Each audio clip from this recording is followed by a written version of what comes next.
This is a fun exercise in how I need to vet who speaks before me. This is also one of those like magical moments whenever you know in a few hours your wife is going to wake up in New York and call you and say, so, how'd the talk go? And you have to sit there and say, like, it was good, but there was this British gentleman who went before me whose name was Mr. Bingo, who was all dressed in like a Hawaiian outfit and talked about how people paid, like, you know, to send hateful postcards, and she's gonna say, if you're gonna fucking lie to me, like, just skip it. You know, it's funny, I have a very interesting, like, you Brits have a really interesting relationship with hate. Like, I just have to say that for one quick second. Like, there is a Stephen J. Gates, so I'm Stephen D. Gates, there's a Stephen J. Gates who apparently lives in Britain, who writes me every 6 months to tell me he hates me. And it's funny because, so he's honestly a pretty shitty artist.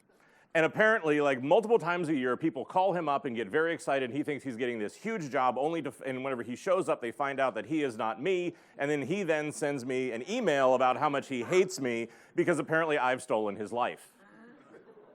After about the third email, I started writing back and saying, like, stop sucking and it won't be a problem. Trolls are amazing. Like, it's just, I have a few of my own this year. Anyway, this is going to be a real interesting talk. So, my name is Steve Gates, and so like we said, my title, so I work at InVision, which is a sort of if you don't know who we are, we're like a design software company, prototyping company. Why the hell do I work there? And what the hell does design evangelist mean, right? I think most of the time that sounds like something from that HBO documentary series, Silicon Valley. Thank you to both of you that got that joke. For the rest of you, it's funny, you'll get it on the way home. But what I basically do is, so I have been a designer my entire life. My father was a creative director. I started at 2 years old working on the 700-pound cast iron letterpress that sat in my parents' basement. I've been a paid designer since I was 12 years old.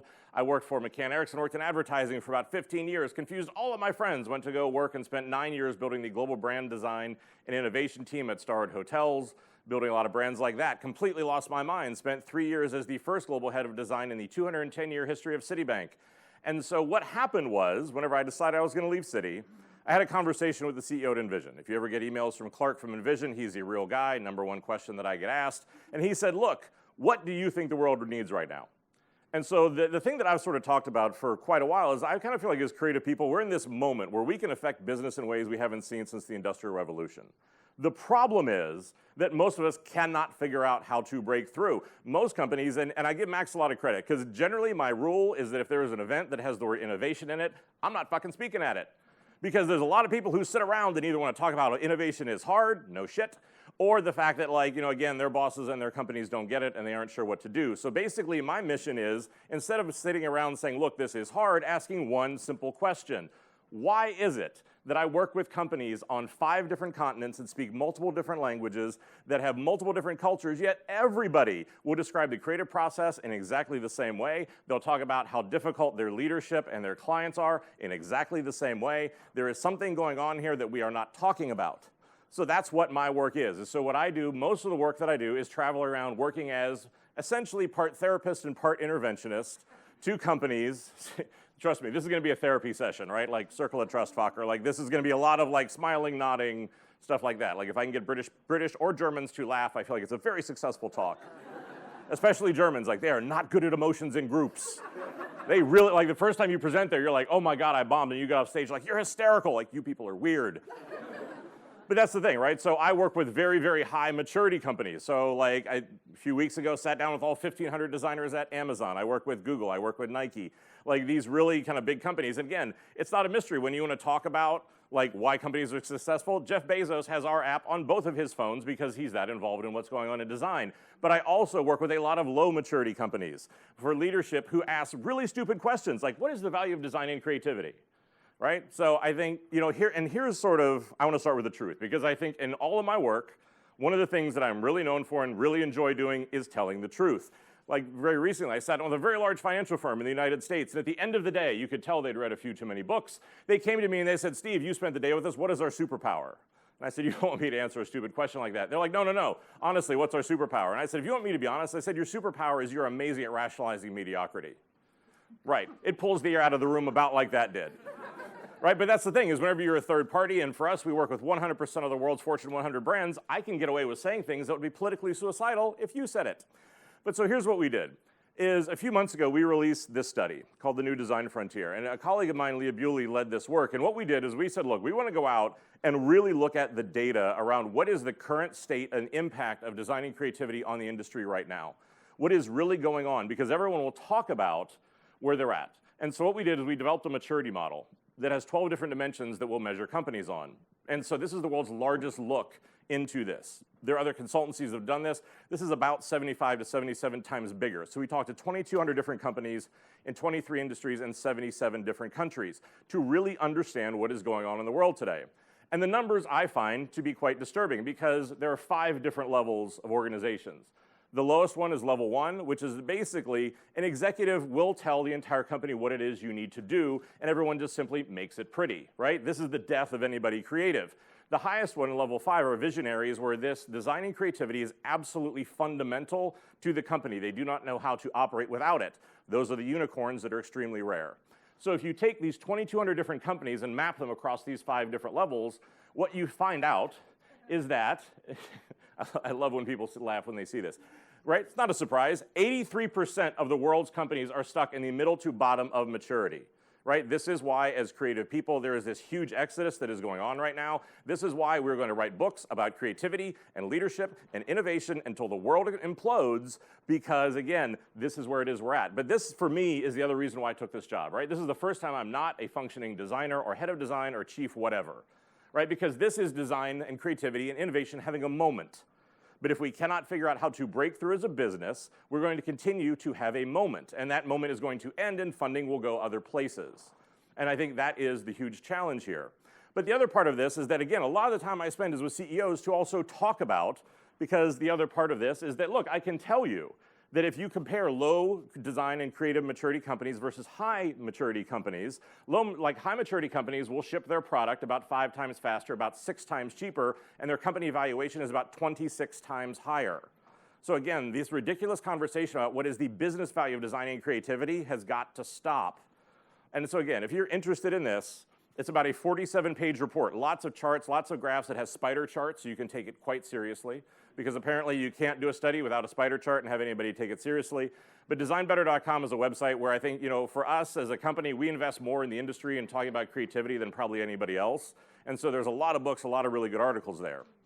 But a lot of it for me is also the fact that I think innovation is the most abused and overused word and misunderstood word that I think most companies do, because everybody wants to talk about it. We're being so innovative. Oh, we're being so innovative, right? And I will always go in these companies, I ask them one question. I said, great, what's shipped? It's like, well, no, we put out a press release. No, what's shipped? We just restarted our innovation lab. I'm like, let me guess, it failed 12 to 18 months ago because you couldn't figure out how to actually get it to go anywhere and your CEO got fed up, so you closed it and decided to reopen it under a new acronym. How did you know? I'm psychic. But that's the thing, right, is that in a lot of this case, it is starting to think about why do we keep talking about this, but why are so few companies really able to do it? And so my thing is, the first thing I will tell you is that the work that your company produces tells the truth about it. Because whenever you've done this long enough, I can tell you, if you send me your org chart and it matches your website navigation, before we have even spoken one word, I can tell you how siloed and screwed up your company is.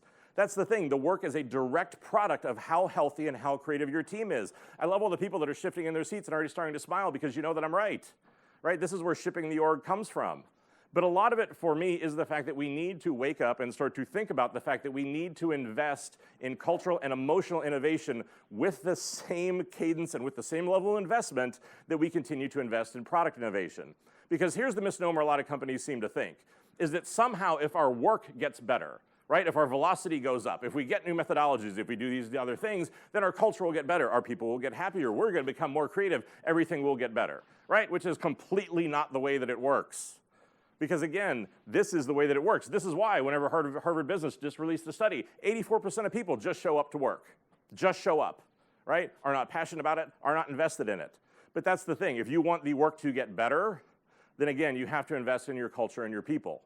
So that's what I want to talk about. I want to talk about 3 different things today. And trust me, in 25 minutes, we're just going to hit the top of the waves on a lot of this stuff. But what I want to talk about is that these are the sort of things whenever I go in and do work with companies that I talk about.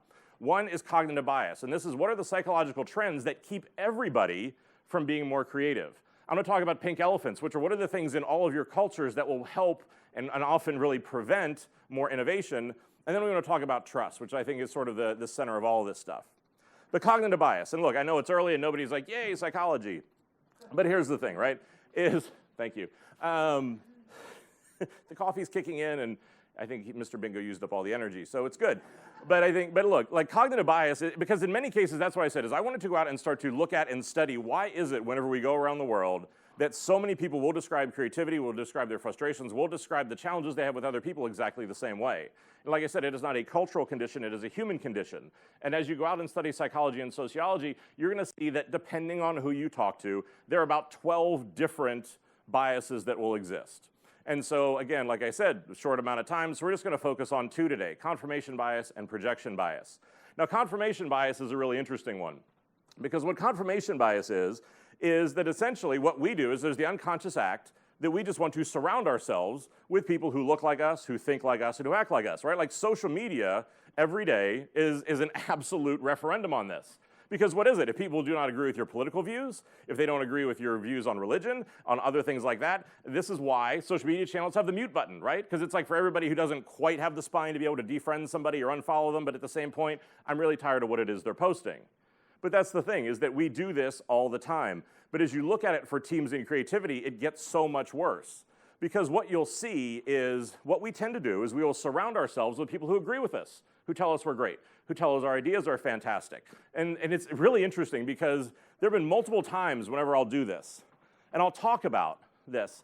And the best reaction was a few weeks ago, I was sitting with the CEO and all of his direct reports, and I just sort of let that slide sit there for a second in a room full of white men who were all dressed alike, having the same color tie on, and after a few minutes of kind of sitting there awkwardly, the CEO looked at me and he went, holy shit, we're the problem, aren't we? Bingo, congratulations. But that's the thing, right, is that in many cases, as we talk about cognitive diversity, as we talk about why do we have this sort of issue, this is why it happens. And again, I think the best teams, because here's the thing, right? You name the team that you idolize, I probably work with them. And the thing I can tell you is they are just as screwed up as you are. They either hide it better or they're more transparent about their problems. Every company in the world is dysfunctional. Like I've done years of work with Apple and I would go there with people and you'd watch them get so heartbroken like there weren't little like design Oompa Loompas running around and it wasn't this sort of magical wonderland and they're just as screwed up as everybody else. But that's the thing, right? Every company is dysfunctional. What it comes down to is a level of transparency and awareness that you have about this. Because again, the best teams that I work with understand that we need cognitive diversity. We need tension. It is a part of their hiring process. It is the way they develop people, and it's something they actively seek out.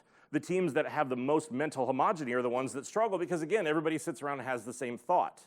So again, that's a real issue with that. Projection bias is then another really interesting one, and this is we assume that everybody sees the world the way that we do. If you've ever done work in other countries and other languages and other cultures, that will definitely start to come up where all of a sudden you're like, oh, you mean that my view of the world isn't the absolute right one. And I think the interesting thing about this is that the way I often will see this manifest is if you just simply look at the way that many teams inside of companies work, is that the design team, the tech team, the product team, the business team, each has their own view of the world, their own assumptions, the way that they want to do things. And the white lines between those are the problem because they never take the time to actually talk to each other to understand, respect, and actually trust each other. So what happens is that for most companies, and what kills most innovation, is their work looks more like this.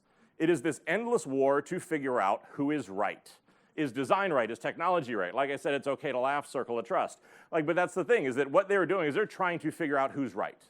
And that the problem is whenever this is the battle that matters, whenever this bullshit internal political stuff, if that matters more than the work and more than your customer, that's why your company is stuck. Because that's the thing, nobody cares about version 2.0. Nobody cares about the political win you got or how many headcount you got, right? Like business is an infinite game. It continues to go on no matter what happens. You're either a part of it or you drop out. Yet most leaders treat it like a finite game, which means they're trying to win. There is no winning in business, right? It is a game that just continues to go on. But this sort of ridiculousness of watching these teams fight for who's right, because I'll go in and I'll sit down with each of these teams, and there's a diagram that I have them fill out. I have them color in. Where are teams involved? Who's involved in what decision-making process? And isn't it amazing, 100% of the time, at the end of the day, whenever I go back, line them up all on the wall, none of them match. Because they have not taken the time to understand somebody else's view of the world. And so again, that starts to become a real issue. But the other thing that tends to live in those white spaces are these sort of pink elephants. And if you don't know what a pink elephant is, right? Like a pink elephant is like, what is that problem that exists? What's that thing that we all know about, but nobody talks about? And I think these are amazing for how they exist in so many companies. So I want to talk about that for a minute, right? Because I think these are those sort of cultural barriers that everybody sees. We all know that we keep running into this one problem. There's an executive behavior. There is the way that we think. There's the way that we do our projects. There's the way that we budget. There is something that we keep doing that keeps stopping us. And we all know about it, but nobody has the courage to stand up and say, that's a problem. And so instead, we have this stack of pink elephants that we just keep feeding peanuts. And here's the thing, right, is that one of the biggest ones that I see is cultural apathy. And it's amazing, and it's super easy to spot. And I'm going to give you the trick to be able to do that. And that most times what I'll do is I'll sit in and I'll just watch a team brainstorm, right? Like this is their innovation team, this is their design team, this is their executives. They're going to do something like we're going to be creative, ooh, right? Like we're all somehow like going to put on berets and do watercolors of our spirit animal. But the thing is that they'll go through in this process, and at some point it gets difficult. At some point we're not sure we have the budget. At some point we're not sure our tech stack is going to be able to handle this. At some point something is going to happen that's going to be difficult. And every single time, and every single company I've worked with has a phrase. And it's this escapist phrase. In one of my teams in the past, it was welcome to and the company name, right? Because it gets hard. They go, hey, I don't know if we can do that, but hey, welcome to working here. Like somehow if you say that, it's okay to be shitty and mediocre after that, right? It's like, well, hey, we were going to be innovative and do great work, but they said the phrase, so like, hey, we're all off the hook. And it's amazing, and you'll just watch kind of like everybody's like, oh, okay, we can be mediocre, right? Because that's the thing, like creativity takes more work, hope takes more effort. Right? Easy to be cynical, easy to say why it's not going to work. Here's one of the things I'll institute to be able to get rid of this, is that what I do is sort of create like an apathy and stupidity swear jar. Because what you do is you put whatever the phrase is, welcome to working here, on the jar. And if somebody says those words in a meeting, they owe you 20 bucks. What's that, like 17 and a half pounds? We'll do the like whatever that is, right? But I think that's the thing, because what I want to do is I want this to be memorable. I want people to understand that being apathetic is no longer okay. And again, like if it's just $1, then it's something that is not memorable. But again, like knowing that for a lot of creatives are sort of fluid in the way that they tend to budget, I don't want it to be so much that no one's eating that night, right? But it is that ability. And so again, there are companies that I personally led and other teams like that where pretty soon you'll see 20 or 30 of these running around. I would highly suggest you use the money for like paying for beer for the team. But there's this ability to just say, look, we need to stop doing this, and to get everybody out of that mindset. Another one, and failure is a super interesting word, right? Like for a quick side note, there are several words that I just have absolute like crusades against. Light bulbs are one of them. Like light bulbs are bullshit. Stop putting them in your presentations. And I said that recently at an event where the podium was a light bulb, and you damn sure know I'm not getting invited back to that conference. But here's the thing, like, I mean, I don't understand why, because what are we saying whenever you use a light bulb, right? We're saying that what we do with creativity and innovation is easy. Like somehow you just sit around and wait for like a little light bulb to like the clouds part and it rains like champagne and puppies and we have everything figured out, right? Because that's not the way it works. Like creativity is a blue collar profession. Like get all the light bulbs out of your damn presentations. Failure is another one. Like it drives me crazy. It's like, oh, fail fast. No!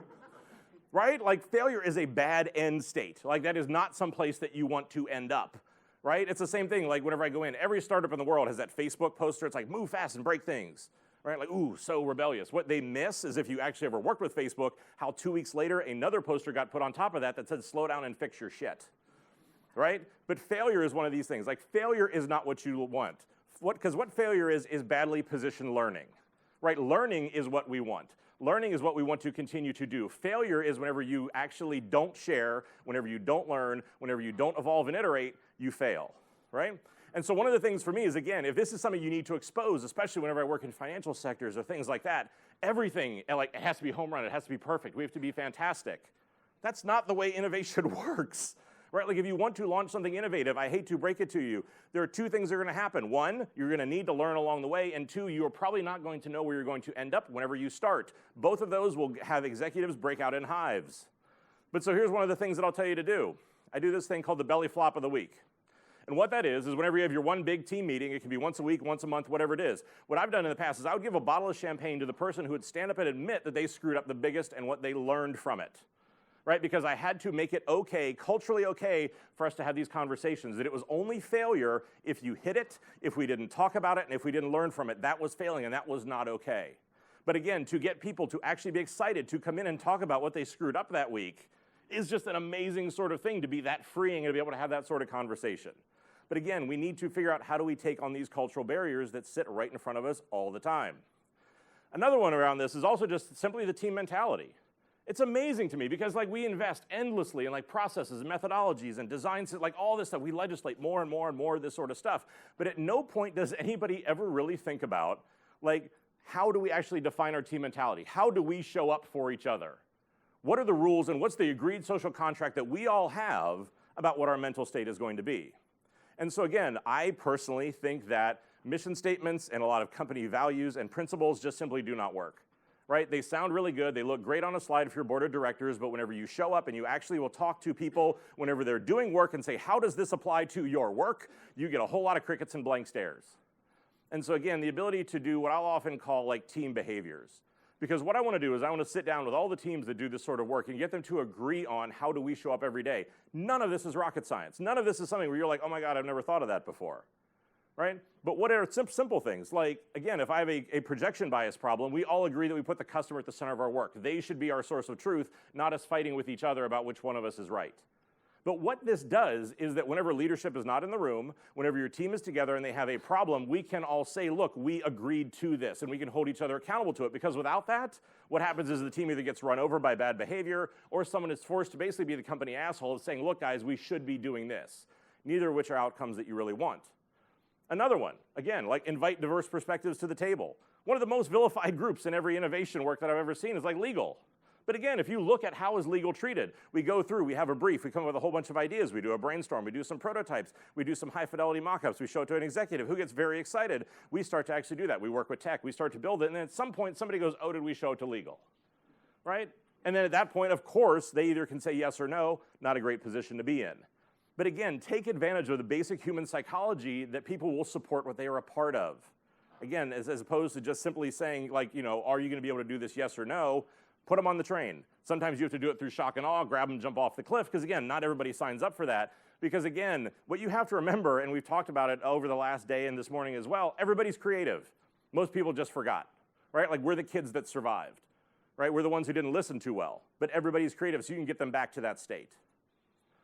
But a lot of it also for me is that it's also amazing how the structure of so many companies works leads to this sort of project blindness. And what that is, and here's the example that I always use, which people always tend to find very funny, Pokemon Go, right? One of the fastest, you know, scaling games ever. I think they got to 1 billion users inside of 16 days, right? It's on everybody's chart. But Pokemon Go for me is a fantastic example of how a lot of really smart people with good intentions can create something really bad. And especially as we talk about innovation, because for those of you who don't know, Pokemon Go is this sort of mobile game where you go out into the world, there are these little mythical creatures, and you walk around and you try to be able to trap them, right? So you go through and do this, it's a lot of fun. But the interesting part is there have been some very, very interesting and very disturbing byproducts to this game. What's happened first off is that, and again, I might argue this might be natural selection, that, you know, people have been in very bad accidents because they've been playing it while they were driving. Again, I would argue natural selection. But again, like a lot of people have gone out and actually sort of gotten themselves injured, but it's gotten so much worse than that. There have been certain people, there's a teenager who's actually shot and killed because he was on private land and the person who was there thought they were trespassing and he was trying to catch Pokemon. But wait, it gets so much worse. The other thing was that they actually started to discover when these problems started to happen, the company reacted by then putting the Pokemon in predominantly white neighborhoods. Right? So that again, for them, it was about, okay, how do we make this easier? But the worst of all was that, again, individually good decisions that ladder up to something really bad. The worst thing that they did was they put a poison gas releasing Pokemon in the National Holocaust Museum in Washington, D.C.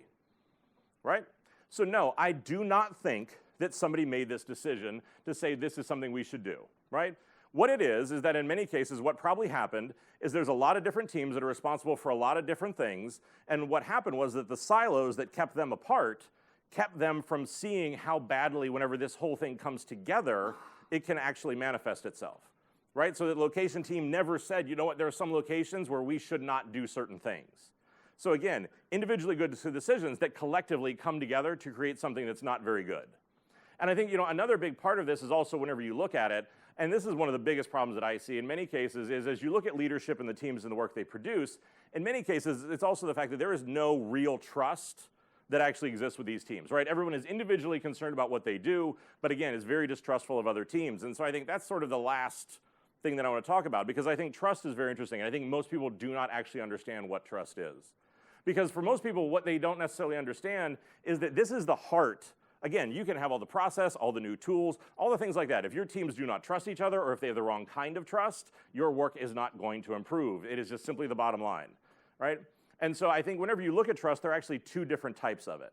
And I think, a lot of trust comes down to several very simple things, right? The first one is credibility, right? That I trust what it is that you say, right? That what you say is something I actually believe. It comes down to things like reliability. That again, I trust that you're actually going to do what it is you say. Sounds simple enough. Now we get into the more uncomfortable words and where they become a little bit more interesting. Words like intimacy, right? So things like whenever I can actually trust you with something that is really important. If I share something that's really important, you're going to be able to actually respect that. And then finally, the version of that is self-orientation. Self-orientation means that you think about yourself and other people in equal balance. People will not trust people who only think about themselves. But so what all this ladders up to, like I said, is there are two different types of trust. There's practical trust and there's emotional trust. Most people think trust is just simply one-dimensional. But the thing is that most companies deal only in practical trust. And practical trust means that I trust you to do your job. You will show up on time, you will hit a deadline, you're in a meeting whenever you say you'll be. It's an extremely executional way of looking at trust. Right? But the problem is that innovation lives with emotional trust. And emotional trust means that I actually am able to risk something, I'm able to invest in other people, I'm able to have that sense of intimacy, I'm able to take risks and ensure that something really is going to happen there. But again, I think it's the misunderstanding about this that's the problem, because practical trust, which is where most HR teams focus, it's where most development focuses, and it's where most leadership focuses, is just to show up and do your job, is foundational. But if you want to be creative and you want to be innovative, you need to get to emotional trust, because emotional trust is transformational, right? Because that's the point where, because I can tell you, like, the companies that you think are doing it better than everybody else are not hiring smarter people. They are not, like, somehow exponentially have some secret that you don't have. They do this crazy thing where they hire smart people and they actually trust them to do their job. Right? That is the fundamental difference. But again, this is why you've seen the rise of design sprints, of design thinking, of agile methodologies, and in very quick, order, seen a backlash about how design thinking is bullshit, about how design methodologies don't work, because the problem is for those to be functional and really work, they require emotional trust, and executives to actually trust their companies that the people they hired know what they're doing. And again, this takes us back to this sort of work versus culture dynamic we talked about before. That's the thing. Practical trust is about work. Right? Emotional trust is about culture. And so again, the ability to start to get teams to be aware of this, and what I'll actually have teams do, and you can do this, go back and ask your team to think about the 5 to 10 people they work with the most, and to rate them if they have practical or emotional trust. If you can get somebody who has 2 people that they work with, they actually have emotional trust in, you are probably doing fantastic. Like most of the time, if you can get 1, it's really rare. But that's the thing, is that fundamentally, if we can't get to this place, this is a real big problem. So just to be able to wrap up, like, where do we start? And so I think that there are 4 different dimensions that I sort of want to talk about if you really want to make change. And like I said, this is just the Cliff Notes version of it. The first one is, look, we need to start to be able to be honest about this stuff, right? Like actually have real discussions, real transparency about what are the problems that we are dealing with and how do we take them on. If you're not able to have an honest discussion, this is why people leave. This is why there is turnover, because again, I do not trust my leadership if I do not think there's a real recognition of what is really going on. We need to be transparent. Like I said, the best teams make this stuff a part of onboarding. They have regular conversations about this. Like I said, it's not that they're trying to hide that we have problems. It's like, look, let's actually discuss and deal with this. Because the ability to do that, to talk about what can be hard and difficult, that makes a real difference. To be connected in the fact that you actually need to understand what is really going on. There are so many innovation groups and so many teams that are so disconnected from the way their company actually works, which is why they fail. Like, it's great. You're the speedboat in front of the Queen Mary. Hoorah. Right? But if you are not able to pass things back and make a real difference and actually evolve things, none of it matters. And I think the last one is to actually be consistent. Because again, I do not trust people who are not consistent in the way that they work. If you are as a leader, because that's the problem, right? If you want to do leadership and you want to do innovation, you don't get the benefit of bad days. You don't get to show up and say, look, today I'm just going to mail it in. Today I've got a real problem with whatever this is. You need to think about this stuff consistently, and it is a relentless problem. And that tends to be the issue for most people. Because again, what this is all about is human-centered innovation. Process-centered innovation, much easier. Human-centered innovation, which is where it really lives, and if you want to be able to do this stuff, takes a lot more work. So again, like I said, we at InVision, this is a huge passion of ours, right? I think we invest more into this than probably any other company out there. These are a bunch of different resources that we do, from like design leadership camps. The Genome Project kind of looks into great depth at a lot of like different companies for what it is that they do. If you aren't completely sick of hearing about me, The Crazy One is a podcast I've had for the last 3.5 years. I think it's one of the top 20 on design ones on iTunes. I mean, this is a passion project for me to talk about the stuff we don't talk about, right? To talk about how do you work with introverts? How do we talk about gender bias? How do we talk about like the real tenets of leadership and things that in a lot of cases people just don't want to talk about? And the last thing is, like I said, if this is something that you are struggling with, if this is something you would like help with, either individually or as a team, that's my personal email. Like, and again, write to me on social media, reach out to whatever it is, because I think this is the work that I do, is to come in and try to figure out how do we elevate design, how do we unlock creativity, and how do we make innovation more than just sort of like a buzzword. Thanks so much.